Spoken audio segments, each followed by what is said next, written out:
Hello, everybody. Welcome back to Fresh from the Trollbox, the BitMEX Trader podcast, together with our CEO, Stefan Lutz. Stefan, how are you? Yeah, hi Uzi. Relatively well, but to start with the bad news, it has been a pretty boring week, I'd say. Not much to Yeah. trade, no real news coming out, even for forming your expectations.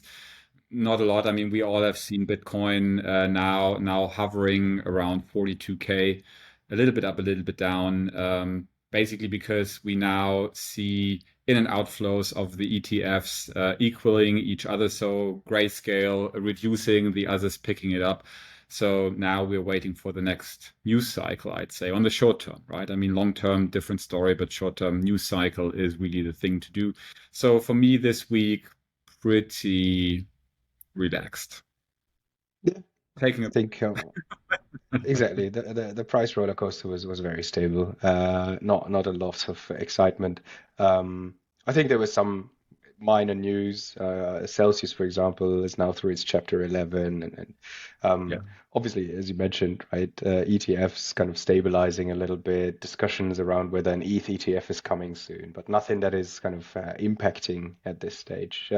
So, what we wanted to talk about maybe is a quick recap on the last couple of months and where our industry, considering we had a bit of a bull market, but we're not yet in full swing, where it's heading to. And I'm actually curious to hear your perspective on, do you think there is a generally better understanding of what crypto is now compared to, say, a year or two ago when you speak to friends, family, or other people? Do they understand what it Yes, is? yes and no. I'd say technically not really. I mean, this is a different matter.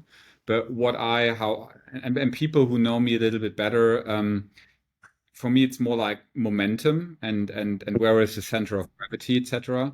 And my firm belief is just for me, it sounds like a broken record, but I always see people who don't know it. I mean, how I think about it. Crypto has a specific set of unique use cases, right? One is store of value, transfer of value, coordination of distributed computing power, identity, and then probably governance. And you could even argue around distribution of graphical computing power or Mm, file storage, et cetera, which is a little bit for me like in the context of the distributed computing power as an on a meta level, right?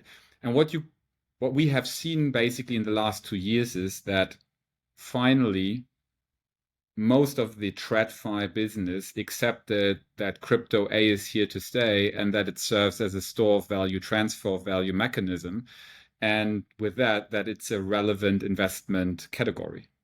mm, This is what we have seen with the ETFs. Basically, the ETFs are nothing else than the sign or the result out of that realization. Because if they wouldn't realize that, if they wouldn't believe that, I mean, it's not like indefinitely, but that it's there for another 10 years or so and that it's valid, they wouldn't have spun up or come up with ETFs, right? Because it basically means they will sell this to people who are not exposed to crypto directly. We spoke about that earlier. So it's not for crypto natives, but for non-crypto natives who still want to participate on that. But that means it's widely accepted now as something to invest into.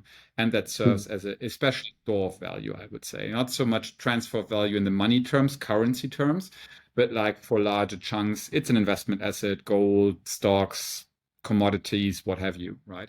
And this has been accepted. And basically, this is now done. This is a done deal that won't go away.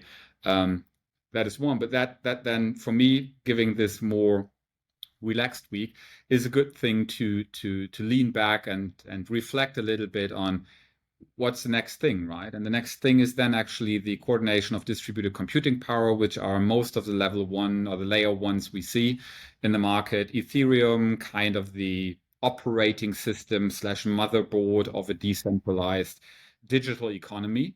And they have had their update or they're going through their update. And now the question is, what will the teams build on it, right? So, and here again, we have spoke about that earlier. What we see is that the the attention goes a little bit from, hey, here's the next airdrop, just get what you can. People start looking at the quality of the projects. What do they really want to achieve? What is it, why they're here? What's their use case, right? And that means, yes, it's slowing down a little bit because it's not that attention-based thing where you just throw a stone into the water and then you have the waves. It's more like looking what develops. It's a little bit more midterm. I think, I mean, yes, of course, we love the short-term action that we can trade in and out, right? So and make some money out of it. But long term for the crypto industry, I think that's positive news that people start looking at quality, at the content actually of what's next and what the projects will deliver. Yeah, it's an interesting thought, right? I'd say the term token economy or the fact that a project has a token almost becomes less important nowadays, and it's really more about, okay, what do you guys do, right? What is your application? Why would somebody use this? Becomes much more relevant again, and I do think actually people start to what you just said, right? The separation or differentiation between, okay, there's certain things that are store of value, right? And they happen to be a Mhm. token, Bitcoin, etc.